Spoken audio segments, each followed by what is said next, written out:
Tahu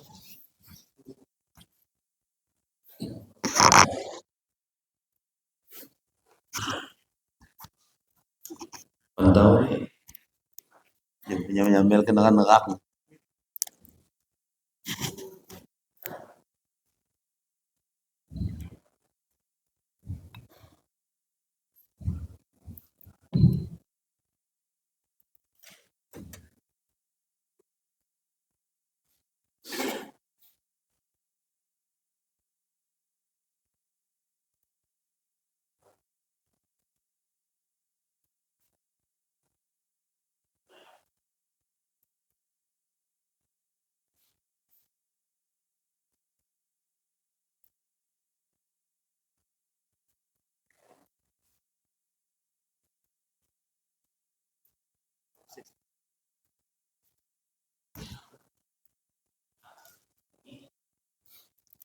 Assalamualaikum warahmatullahi wabarakatuh. Innal hamdalillah nahmaduhu wa nasta'inuhu wa nastaghfiruh wa na'udzu billahi min shururi anfusina wa min sayyiati a'malina. May yahdihillahu fala mudilla lahu wa may yudlil fala hadiya lahu. Asyhadu an la ilaha illallah wahdahu la syarika lah wa asyhadu anna Muhammadan abduhu wa rasuluhu ba'd. Alhamdulillah, segala puji dan syukur tidak henti-hentinya kita selalu panjatkan kepada Allah Subhanahu wa taala, yang mana Allah Subhanahu wa taala sampai dengan hari ini tidak henti-hentinya memberikan, mencurahkan nikmat-nikmatnya kepada kita, sehingga alhamdulillah kita pada kesempatan di pagi hari ini masih bisa berdiri dengan tegak. Kita pada hari ini bisa menarik napas dengan nyaman. Kita pada hari ini bisa dalam keadaan sehat walafiat. Ini nikmat-nikmat yang Allah Subhanahu wa taala anugerahkan kepada kita. Dan selayaknya sebagai seorang muslim, seorang hamba Allah Subhanahu wa taala, kita harus pandai-pandai bersyukur kepada Allah Subhanahu wa taala. Di antara bentuk syukur kita, di antara bentuk terima kasih kita kepada Allah Subhanahu wa taala adalah dengan cara kita mempelajari agama Allah Subhanahu wa taala.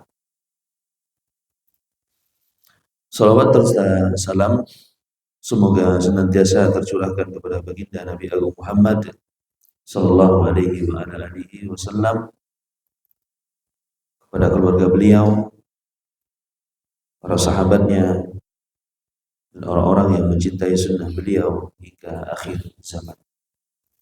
Kaum muslimin yang semoga dimuliakan Allah Subhanahu wa taala. Di dalam ayat Al-Qur'anul Karim, dalam surah At-Taubah ayat yang ke-36, Allah Subhanahu wa taala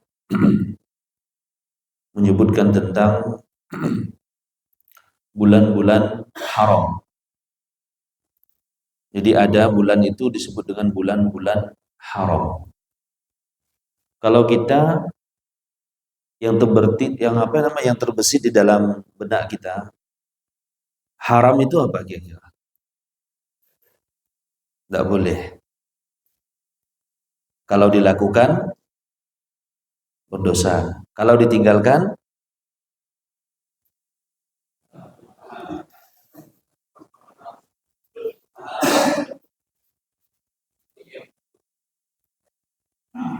baik. Orang diharamkan untuk minum khamar atau narkoba, ya, haram. Ada sebagian orang, mungkin orang-orang non muslim, mereka tidak minum khamar, Mereka meninggalkan yang haram, tapi bukan karena Allah Subhanahu wa taala. Dia meninggalkan sesuatu yang haram karena takut mencelakai dirinya. Umpamanya dia tidak berani minum arak, tidak berani apa namanya makan narkoba. Saya takut karena badan saya ini akan rusak gitu. Ya, saya mau tanya, kira-kira dapat pahala enggak? Kenapa? Karena dia meninggalkannya bukan karena Allah Subhanahu wa taala. Kita diharamkan oleh Allah Subhanahu wa taala untuk memakan sesuatu yang diharamkan oleh Allah Subhanahu wa taala karena kita mentaati Allah Subhanahu wa taala. Karena perintah dari Allah Subhanahu wa taala. Makanya kita mendapatkan pahala. Itu pentingnya Bapak. Itu pentingnya niat. Itu pentingnya niat. Niat itu bisa membedakan hal yang awalnya mubah-mubah saja bisa menjadi pahala di sisi Allah Subhanahu wa taala. Ini pentingnya niat. Makanya dalam hadis kata Nabi sallallahu alaihi wasallam, "Innamal a'malu binniyat." Ya kan? Sesungguhnya amal itu tergantung dari niat. Wa innamal likulli imri'in ma nawa. Dan seseorang itu akan mendapatkan apa yang sesuai dengan yang dia niatkan. Ya. Innamal a'malu binniyat wa innamal likulli imri'in ma nawa. Faman kana hijratuhu ila Allah wa rasulih. Ini hijrah itu. Barang siapa yang hijrahnya karena Allah dan Rasulnya, dia meninggalkan maksiat, dia kembali kepada Allah, dia menjalankan perintah-perintah Allah Subhanahu wa taala karena Allah dan Rasulnya, maka akan mendapatkan pahala. Wa man kana hijratuhu lid-dunya. Ini barang siapa yang hijrahnya karena hanya untuk mencari dunia. Ya, wa man kana hijratuhu lid-dunya aw imra'atin, atau karena sebab betina. Maka kau nak dengan betina, ya hijrah. Bukan karena Allah Subhanahu wa taala. Maka apa kata Nabi SAW? Dia akan mendapatkannya di dunia. Boleh enggak itu? Boleh. Tapi dapat pahala? Enggak dapat pahala di sisi Allah Subhanahu wa taala. Jadi niatnya hijrah sahul bukan karena wanita. Ya, niatnya karena Allah Subhanahu wa taala. Kita duduk di majelis ilmu karena Allah. Kita belajar agama karena Allah. Kita belajar sholat karena Allah. Kita belajar semua ibadah yang kita lakukan tidak boleh kita palingkan kecuali hanya kepada Allah Subhanahu wa taala. Dalam Islam, ini kita perhatikan ini. Ada bulan-bulan yang diharamkan oleh Allah Subhanahu wa taala.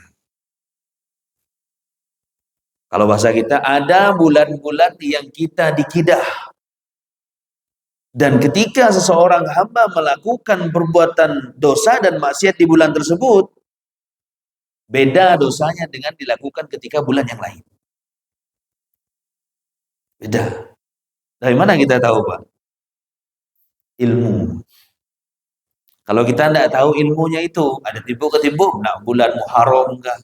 Nak bulan Safar kah? Nak bulan Dzulhijjah kah? Nak bulan Dzulqa'dah kah?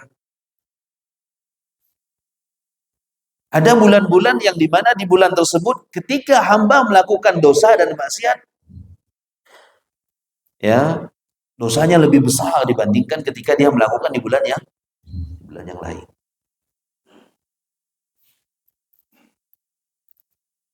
Saya mau tanya, Pak. 12 bulan itu bulan memang bulan Masehi yang udah dihitung sudah atau kita punya hitungan sendiri? Kita ada hitungan sendiri.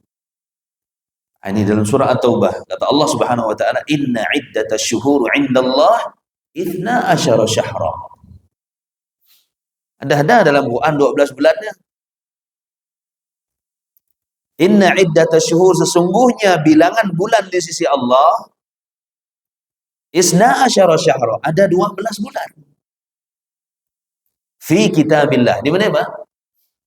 Di dalam Al-Qur'anul Karim. Ada 12 bulan. Yauma khalaqas samawati wal ardh. Ya, dalam ketetapan Allah itu ketika Allah Subhanahu wa taala menciptakan langit dan bumi. Kemudian kata Allah, minha, di antara bulan-bulan tersebut arba'atun huru. Ada 4 bulan haram. Saya dulu ingat, Pak, pernah saya ngobrol dengan salah satu seorang, dia muslim. Ketika saya jelaskan ini, dia bantah dengan akalnya, Pak. Masa sih Ustaz kita melakukan dosa di bulan itu lebih besar apa namanya dosanya dibandingkan ketika kita melakukan di bulan yang lain. Tidak masuk akal dong. Ini namanya apa, Pak? Takdimul aqli ala naqli. Ini tidak boleh, Pak. Itu namanya orang yang mengedepankan akal daripada dalil. Orang yang mengedepankan akal daripada apa ya? Daripada dalil. Dia bantah perintah Allah Subhanahu wa taala, dia bantah kabar dari Allah Subhanahu wa taala dengan apa ya?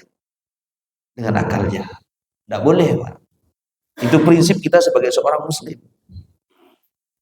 Kalau kita ketemu ayat-ayat Allah Subhanahu wa taala, ketemu hadis-hadis Nabi sallallahu alaihi wasallam yang seolah-olah, nah ini seolah-olah kan belum tentu bertentangan, seolah-olah bertentangan dengan akal kita, maka wajib akal kita terima dengan dalil. Wajib akal kita tunduk kepada apa yang Allah Subhanahu wa taala perintahkan, apa yang Nabi sallallahu alaihi wasallam kabarkan. Tidak boleh kita bantah dengan akal-akal kita. Saya mau tanya, apa? Siapa yang pertama kali membantah perintah Allah dengan akalnya?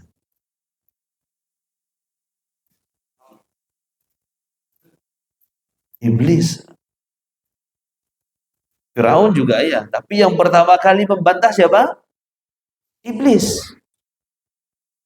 Ketika apa, Pak? Ketika Allah Subhanahu wa taala menjelaskan fasajadal malaikatu kulluhum ajma'in illa iblis. Malaikat semuanya sujud. Sujud dalam rangka penghormatan, Pak, kepada Nabi Adam, bukan sujud dalam rangka ibadah. Ya, fasajadal malaikatu kulluhum ajma'in illa iblis.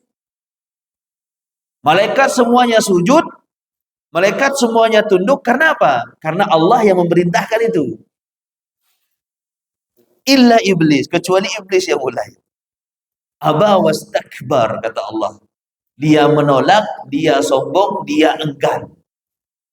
Bayangkan, orang sombong, orang enggan, menolak kebenaran, itu sifatnya iblis, Pak. Sifatnya apa? Iblis. Makanya orang yang sombong itu tidak akan masuk surga, Pak. Orang yang sombong itu, yang ada di dalam hatinya, walaupun hanya sebesar biji sawi, tidak akan masuk surga, Pak.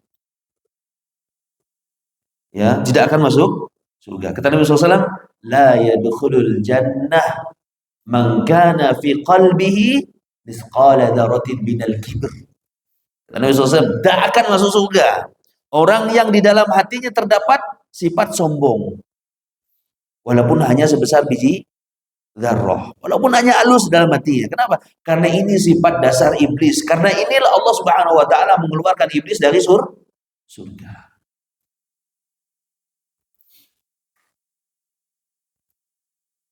Apa itu sombong? Batarul haq wa ghamtun nas. Itu sombong bukan berarti sombong uang yang pakai oto mewah. Enggak, bukan itu maksudnya. Uang yang pakaian mewah. Enggak, bukan itu. Sombong itu dalam bahasa agama kita itu batarul haq wa ghamtun nas. Dia nolak kebenaran. Oh, dibawa dalil Quran, dibawa dalil hadis, dibawa dalil ijma, dibawa dalil qiyas, ditolak ya, Pak. Itu orang yang sombong. Iya, yang dimaksud oleh hadis Nabi Shallallahu Alaihi Wasallam, batarul haq ghamtun nas. Dia menolak kebenaran, dia tahu kebenaran, di depan mata dia ditolak, Pak. Tidak akan masuk surga orang yang seperti ini. Kemudian apa? Wa ghamtun nas. Itu sombong, merendahkan manusia. Dia kayak bawa Kak mulai tobat, hati-hati, Pak. Hati-hati Pak. Malah justru terkadang mungkin Pak, bisa jadi orang yang baru kembali kepada Allah Subhanahu wa taala lebih mulia daripada dia. Tidak ada jaminan Pak. Ya, jangan kita merasa kita udah lama tuh Ustaz.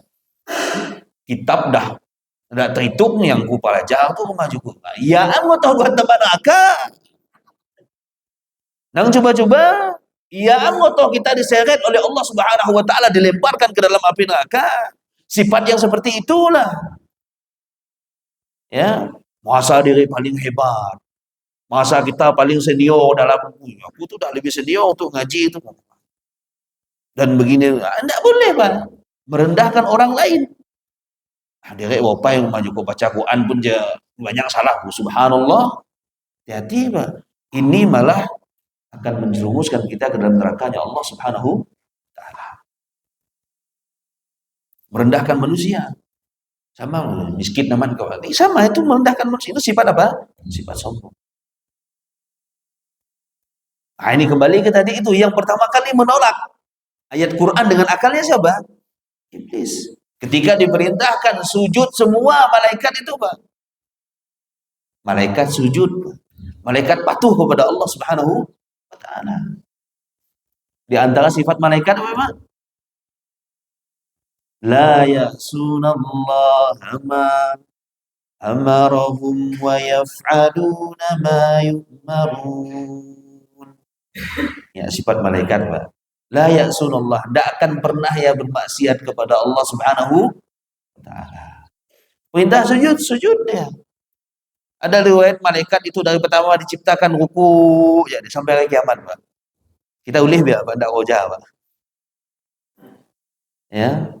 Ketika Allah menciptakan ya Nabi Adam alaihissalatu wassalam, kemudian diperintahkan dibantah iblis dengan akalnya, perintah Tuhan tuh.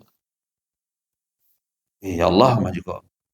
Masa aku khalaqtani min nari wa khalaqtahu min tin.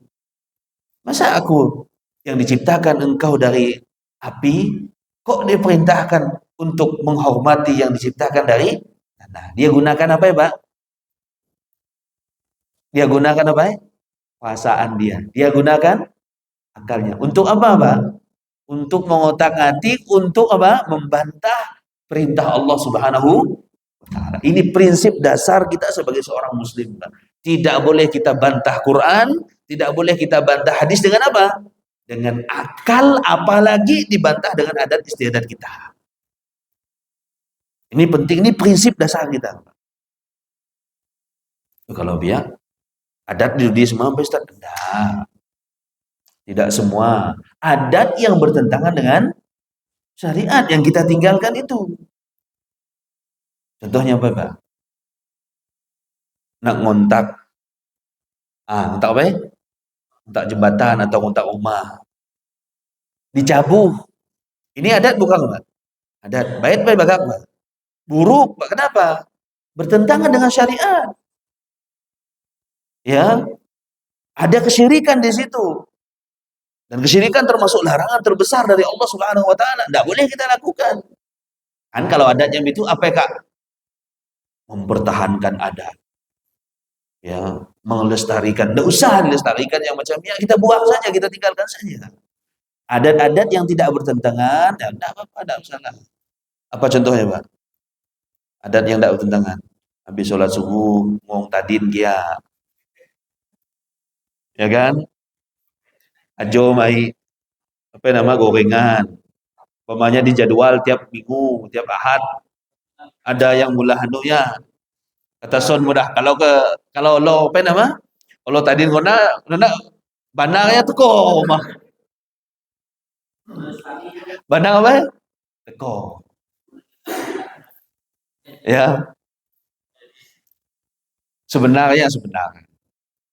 Kalau sedekah diisi teko. Sebenarnya kalau sedekah diisi, tapi sudah pun kita sama orang di grup ya. Kalau janji dari Allah Subhanahu wa taala tentang sedekah itu manaqasa min mali sedekah. Harta itu tidak akan pernah berkurang karena kita sedekah. Dan seseorang itu, Pak, akan di bawah naungan sedekahnya pada hari kiamat. Itu seseorang itu akan di bawah naungan sedekahnya pada hari kiamat. Dan di antara sedekah terbaik itu sedekah dengan makan, Pak. Kenapa? Kalau dengan makanan tersebut, kemudian makanan tersebut dimakan dia. Apalagi yang doan sedekah itu penghafal Quran, Pak. Dia makan dari situ, ya borasnya dari ya, makan minumnya dari ya, yang hafal ayat-ayat Allah Subhanahu wa taala, subhanallah. Akan mendapatkan pahala dia menghafal Al-Qur'an. Baik, kita kembali ke pembahasan kita. Dan nyimpang nih ya. Tapi nyimpang nih baga. Jangan nyimpang sama nyimpang kita susah. Kalau nyimpang lagi baga-baga, alhamdulillah ada apa. Nyimpang kan ada dua versi, ada nyimpang yang baga, ada nyimpang yang jahat. Baik. Inna iddata syuhur indallahi 12 syahra fi kitabillah.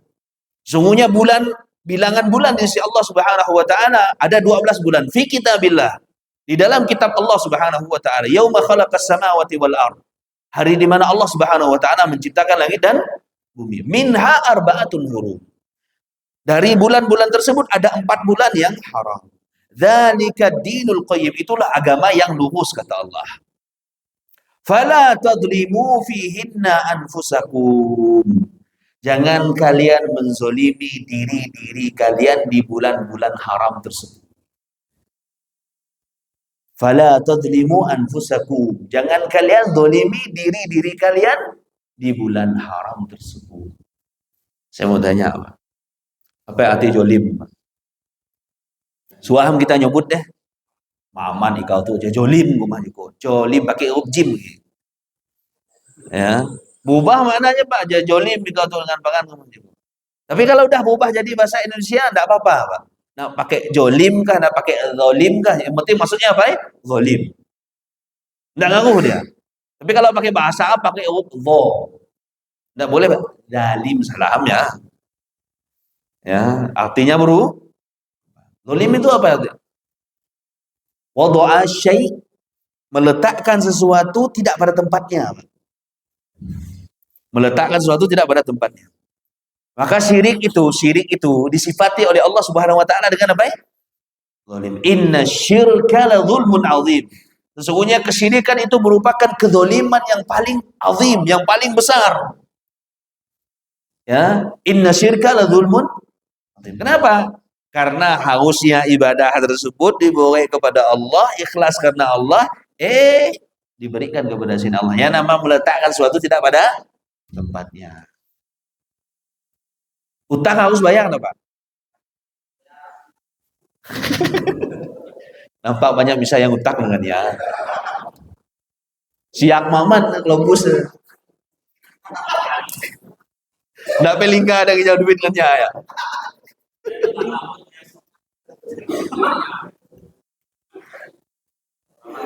Jadi nggak bayar utang itu termasuk apa? Kezaliman. Jangan coba-coba, Pak. Nggak bayar utang itu termasuk apa? Termasuk kezaliman. Kita tuh kadang di zaman yang sangat mempermudah yang namanya utang. Kita ada uang di guaknya, Pak. Betul tidak, Pak? Subhanallah, kita ada uang di guaknya, Pak. Udah habis utang kita, diguak lagi, ditawar lagi, Pak. Subhanallah. Anda habis utang buat deh, Pak. Itu yang kalah minyak ke rumah Joko. Subhanallah. Itu utang, Pak, kalau sempat kita mati, Pak. Kita tidak bayar utang, Pak, mati kita tidak sempat bayar utang, mau. Disebutkan dalam hadis itu bahkan hutang tersebut bisa menjagal manusia untuk masuk ke dalam surga. Solat kita mantap, baca Quran kita mantap, manhaj sunnah kita mantap, belajar ini subhanallah, ya amalan kita semua. Tapi apa ya? Sengaja untuk tidak bayar utang. Ini bahaya, Pak. Sengaja ya, beda dengan ya. Jadi hutang itu memecah belahkan manusia. Membuat orang tidak tidur malam, Pak. Yang awalnya saudara pecah karena gara-gara coba kalau wak utang, Pak. Datang kita baik-baik betul, Pak. Wah, tak tahu bukan jadi. Oh, di WA, di SMS, afwan akhi, banyak minta rela, apa segala macam, dapat penalau aku, majiko deh. Subhanallah. Lama ada yang bayar. Ini minggu depan lah, tanggal 3, tanggal 4 aku bayar.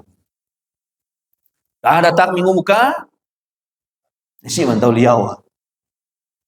Di SMS, afwan akhi, majiko, afwan akhi. Pakai bahasa Arab, afwan minta maaf mbah menjadi. Kalau bahasa kita kan ya, kita dapat bayar, majiko. Minggu muka lagi, ditanya di telepon, ada diangkat dah. Maaf bah tadi ada diangkat tuh lagi gitu-gitu. Padahal dia sengaja ada angkat. Minggu muka lagi, di jalan dah mulai menghindar. Dan coba-coba nama utang tuh. Mantap muka. Solat ke masjid pun boleh. Dia ada utang, dia aku maju kok. Solat ke masjid bah mantap senal aja. Tak apa senal bisa yang utang tuh maju kok. Pindah mantap manusia. Pindah ketemu dengan manusia ya. Pokoknya ini senal apa. Balakam ke Imam Syafi'i, aku ada utang aja, wah malu kalau tahu betul. Jadi utang itu membuat, makanya kata Nabi Sallallahu Alaihi Wasallam, nafsul mu'min mu'allakun bidaini. Itu sabda Nabi SAW. Bayangkan, Pak, jiwa seorang hamba itu tergantung dengan apa? Dengan utangnya. Jangan mempermudah yang namanya. Berarti tidak boleh kita utang, Ustaz. Tidak.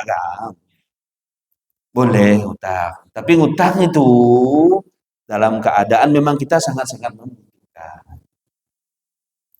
Kita kan nak beli ini utang, beli kulkas utang, beli motor utang, beli ini utang, beli ini utang, beli minyak rambut utang, beli mesin utang nih ul, umpamanya, semua utang semua. Itu namanya kita tidak tidak menerima apa yang Allah berikan kepada kita. Padahal cukup gak makan minum dah cukup sebenarnya apa? Ya, baik. Jadi apa? Jangan kalian mendolimi diri kalian di bulan tersebut. Di antara bulan tersebut adalah bulan apa, Pak? Bulan Dzulhijjah. Ya, bulan Dzulhijjah. Ada Dzulqa'dah, Dzulhijjah, Muharram sama bulan Rajab. Ya, ingat-ingat bulannya itu, Pak. Bulan apa ya? Ini bulan yang kita sangat dilarang keras untuk melakukan perbuatan dosa dan maksiat. Berarti bulan lain, Bo? Biar apa? Enggak.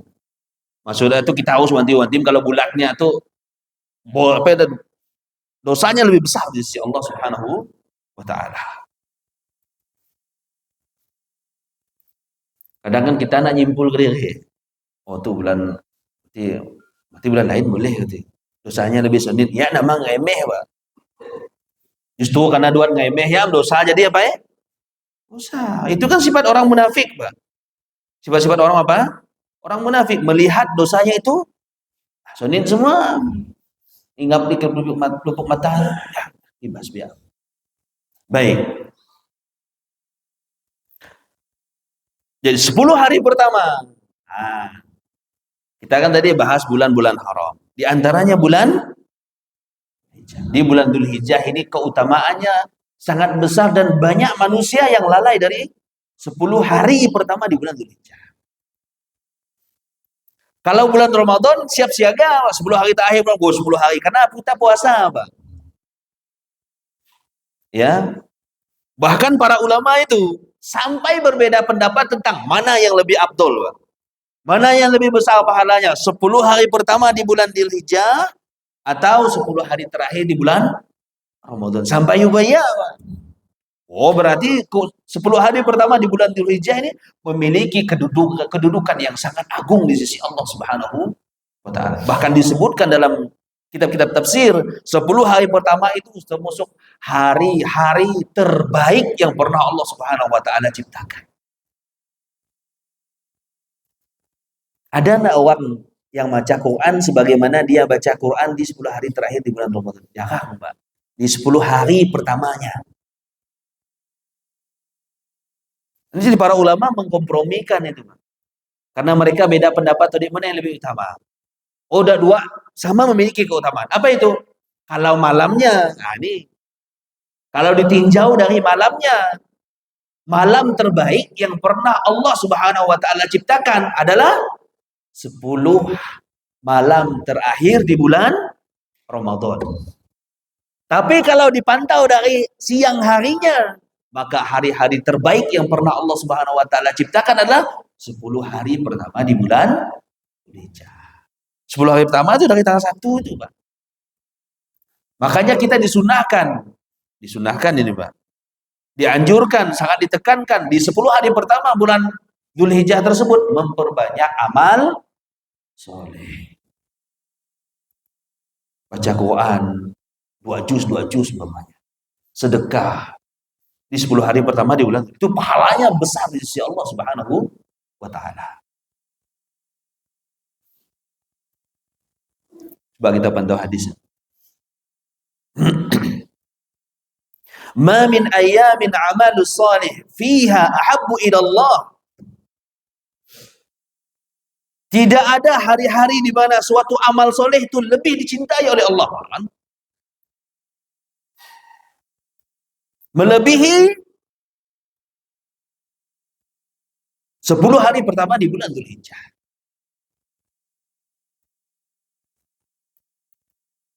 Kemudian para sahabat bertanya,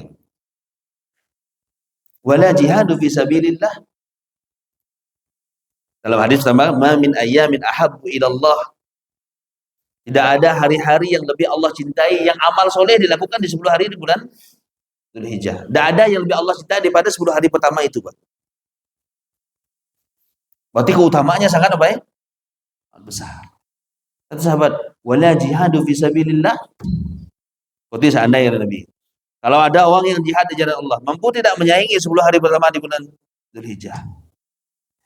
Tahu je ini benar-benar jihad, bukan jihad ngeboh. Maibop kemudian jihad. Pemerintah hendak di. Nah, itu jihad yang tidak benar. Ini benar-benar jihad syar'i, Pak. Jihad melawan orang kafir. Ya, ada pemimpinnya segala macam dan seterusnya, ada izinnya. Memang jihad yang disyariatkan. Saat itu ada enggak jihad itu, Pak, di tempat kita? Adanya jihad melawan kejahilan. Jihad melawan ketidaktahuan. Kata sahabat, wala jihadu fisabilillah. Gimana dengan jihad? Ya Rasulullah, mampu tidak menyaingi amalan yang 10 hari pertama di bulan Dzulhijjah? Kata Nabi, lah, wala jihad fisabilillah. Walaupun dia jihad di jalan Allah. Illa rajulun kharaja bi nafsihi wa malihi, kecuali ada orang yang keluar jihad tadi. Illa rajulun kharaja bi nafsihi, dia keluar dengan jiwanya, wa malihi dengan hartanya, wa lam yarji min dzalika bi syai'. Nisim yang baik pulang, nyawa yang mati, orang yang meninggal dunia, kemudian hartanya habis, ya, baru dia mampu menyaingi amalan di 10 hari pertama di bulan Dzulhijjah. Berarti keutamanya sangat besar ya, Pak. Amalan itu amalan umum, Pak. Amal soleh amal. Termasuk di dalamnya puasa. Kita kalau puasa biasanya, Pak. Kalau di bulan haji puasa tanggal berapa ya, Pak? Tanggal 9. Itu puasa yang sangat ditekankan. Mengampuni dosa setahun yang lalu dan yang akan datang kalau salah hadisnya itu kan. Itu memang ada keutamaan. Yang lebih utama yang bagaimana? Puasa semuanya di 10 hari pertama di bulan Dzulhijjah. Apa dalilnya? Ini tadi, Pak. Ya, tidak ada amalan soleh yang lebih Allah cintai. Ya, kecuali amalan apa? 10 hari pertama di bulan Dzulhijjah. Termasuk di dalamnya apa, Pak? Puasa. Boleh enggak kira-kira puasa 10 hari pertama di bulan Dzulhijjah, Pak? Berat. Sahur lah janji ya boleh rumah juga. Berat. Kenapa, Pak? Karena ini amalan sunnah. Beramal ketika manusia tidak beramal itu berat, Pak. Makanya kalau bulan Ramadan itu santai-santai saja puasa. Betul tidak, Pak? Ini sih beban kita puasa di bulan Ramadan itu tidak ada beban kita puasa. Wong kaum muslimin seluruhnya juga puasa. Ya, malah kalau kita puasa, kita tidak puasa, kita kemalu dengan diri kita kan. Gampang kalau Puasa Ramadan itu ya standar, Pak. Standar kalau kita orang Islam ya puasa. Ya standar. Kalau luar nak orang lebih apa ya, Pak? Ditambah dengan amal-amal yang sunnah. Kalau dua ndah ngojakan puasa Senin Kamis, apalagi ngoja puasa Daud, apalagi yang sunnah-sunnah dikoja, sholat malam dikoja, qabliyah, ba'diyah dikoja semua. Ya bawa naik apa ya, Pak? Bawa naik level. Jadi kalau orang puasa di bulan Ramadan, bukan berarti meremeh ya, enggak. Karena itu kewajiban kita. Orang puasa di bulan Ramadan, sholat 5 waktu di masjid secara berjamaah itu standar. Standar dikatakan orang mukmin bertakwa yang macamnya. Cuman kalau dua nak level tinggi lagi, yang sunnah-sunnah dikerjakan. Ya, sedekah. Nisi mensia topuk dalam kotak amalnya 1 juta. Nisi mensia mantau. Datang itu jam 1. Hanya kamu dengan Allah saja yang tahu amalan tersebut. Ya. Nah, ini. Jadi keutamaan sangat besar. Makanya Allah sebutkan dalam surah apa nama? Surah Al-Fajr. Wal Fajr. Apa arti wa, Pak? Ada yang tahu arti wa? Wal Fajr. Apa artinya? Dan demi masa. Waw itu banyak. Enggak, dan enggak artinya ada waw ma'ah. Sirtu wal qamaro. Saya berjalan bersama bulan. Waw kan apa? Artinya waw ma'ah itu berjalan bersama. Kita berjalan dengan bulan enggak kira-kira, Pak? Coba Duan kalau berjalan di tepi pantai, bulan di atas. Lunak enggak seolah-olah bulan itu? Nah. Sirtu wal qamaro. Waw kan ya? Apa artinya? Waw ma'ah artinya bersama. Bukan waw artinya dan. Dahabtu wa Ahmad. Saya pergi dan ayah bawa dan. Artinya ada waw dalam bahasa Arab itu disebut waw qasam. Bukan waw masab, Mbak. Qasam apa itu? Sumpah. Apa artinya? Artinya sumpah, Pak. Contohnya apa? Wal fajr. Demi waktu fajar. Allah bersumpah dengan waktu fajar. Walayalin asyr. Dan Allah bersumpah dengan 10 hari ya pertama di bulan Dzulhijjah. Sampai bersumpah, Pak. Berarti kalau Allah ada bersumpah itu, ini menunjukkan bahwasanya apa? Sesuatu itu adalah sesuatu yang sangat agung. Bah kalau ada bersumpah. Ya, tapi kalau kita tidak boleh bersumpah kecuali dengan nama Allah. Tidak boleh. Kita bersumpah dengan nama Nabi kita Muhammad, tidak boleh. Demi Nabi Muhammad, tidak boleh, Pak. Kenapa? Karena ada bentuk pengagungan di situ kepada selain Allah Subhanahu wa taala. Kalau mau bersumpah falyahlib billah. Kalau mau bersumpah dengan nama Allah. Cuman kita juga dilarang untuk sering-sering yang namanya apa ya? Sumpah. Kalau orang Yaman, Pak, ya sikit-sikit wallahi. Wallahi, pernah aku tahu apa ya? Sikit-sikit ngapain dia itu sikit-sikit bersumpah sikit-sikit. Tidak boleh. Diam-diamnya itu bila kayak Yaman tah. Ya kalau kita bersumpah maka kita wajib bersumpah dengan nama Allah Subhanahu wa taala. Ini Allah wal fajri wa layalin asyr. Tidak boleh. Kalau bersumpah itu harus dengan nama Allah Subhanahu wa taala. Tidak boleh kita demi Allah, demi Rasul, demi orang tua saya, tidak boleh. Ya, demi ibuku, tidak boleh. Karena sumpah itu khusus hanya untuk siapa? Allah Subhanahu wa taala. Saya rasa cukup. Mudah-mudahan bermanfaat, terutama untuk saya yang ngomong dan juga untuk kawan-kawan semua yang mendengarkan ini. Mudah-mudahan Allah Subhanahu wa taala memberikan keistiqomahan yang penting nih, Pak.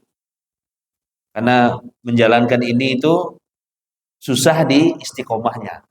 Kalau di awalnya itu agak mudah. Ya, kalau di awalnya agak. Jazakallahu khair, Bu. Sudah cuci tangan?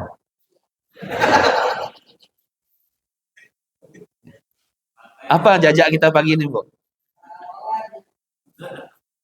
Tidak ada lagi yang ribut sholat, Bu, anak-anak. Oh, baik, mudah-mudahan bermanfaat. Kita tutup dengan doa kafaratul majelis. Subhanakallahumma wa bihamdika, asyhadu an la ilaha illa anta, astaghfiruka wa atubu ilaik. Assalamualaikum warahmatullahi wabarakatuh.